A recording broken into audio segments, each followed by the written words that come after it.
Hi, I'm Kyle Woodard, and my chosen genetic disease is haemophilia. Question 1. Haemophilia is an inherited genetic bleeding disorder where the blood doesn't clot properly. This is caused when the blood doesn't have enough clotting factor. A clotting factor is a protein in blood which controls bleeding. Haemophilia A is the most common form of haemophilia, with 2,700 people in Australia diagnosed, who are mostly male. It is caused by having reduced levels of factor VIII. Haemophilia B is the rarest form of haemophilia with only a small number of people diagnosed with it. It is caused by having little or no factor IX. Question 2. Signs and symptoms of haemophilia vary. If you have haemophilia A, you may bleed only after surgery or trauma, but if you have haemophilia B, you may experience spontaneous bleeding. People with haemophilia may experience unexplained excessive bleeding from cuts and injuries, many large or deep bruises, pain, swelling and tightness in your joints, and blood in your own. Emergency symptoms include sudden pain, swelling and warmth in large joints, bleeding from an injury, especially if you have a severe form of haemophilia, painful prolonged headache, repeated vomiting, extreme fatigue and neck pain. Question 3. Haemophilia is caused by a mutation in one of the genes in the X chromosome. The X chromosome houses 1,400 genes. One of these are affected and it causes haemophilia to occur. Haemophilia occurs from the change of one of the genes which is located in XP28, the bottom of the chromosome. Question 4. Changes in the F8 gene are responsible for haemophilia A and in the F9 gene for B.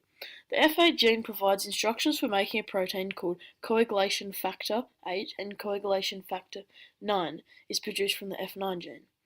Mutations in the F8 or F9 gene leads to the production of less coagulation factors VIII and IX, which means the missing protein cannot participate properly in the blood clotting process.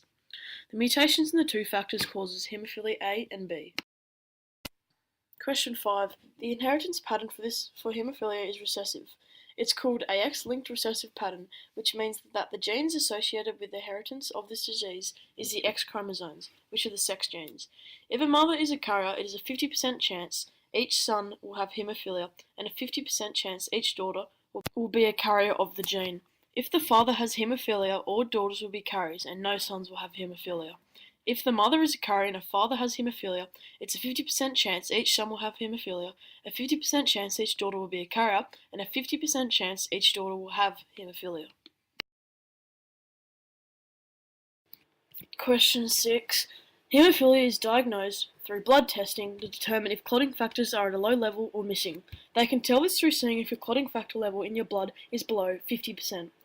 The main treatment for haemophilia today is replacement therapy, which involves clotting factor for haemophilia A or clotting factor IX for haemophilia B are injected into the vein in the patient's body. Limitations and complications in replacement therapy are antibodies developed through haemophilia attacking and destroying clotting factor before it can work, and damage to joints or muscles due to delays in the treatment. Question 7. The biotechnology strategies that will be available in the near future is genes and cell therapy, which are currently undergoing various stages of development. Genetic modification of liver, muscle, and blood cells are advanced stages of development. Alternatively, hematopoietic stem cells can be modified by gene therapy in tissue culture to express the fact. Question 8. The importance of funding for research into haemophilia is very important, as it is a disease that seems to be becoming more and more common domestically and internationally. Currently in Australia, there are 2,700 people with varied degrees of haemophilia, and internationally, 1 in 6,000 males are diagnosed with haemophilia. Haemophilia is very important in relative to other genetic conditions, as the research and development is coming very close to a cure for all people with haemophilia A and type B, and is becoming more popular in people in Australia and the world. Thank you for listening to my presentation, and I hope that I can get the money to further research into gene and cell therapy so that I can will and truly cure haemophilia A and type B. Created using Powtoon.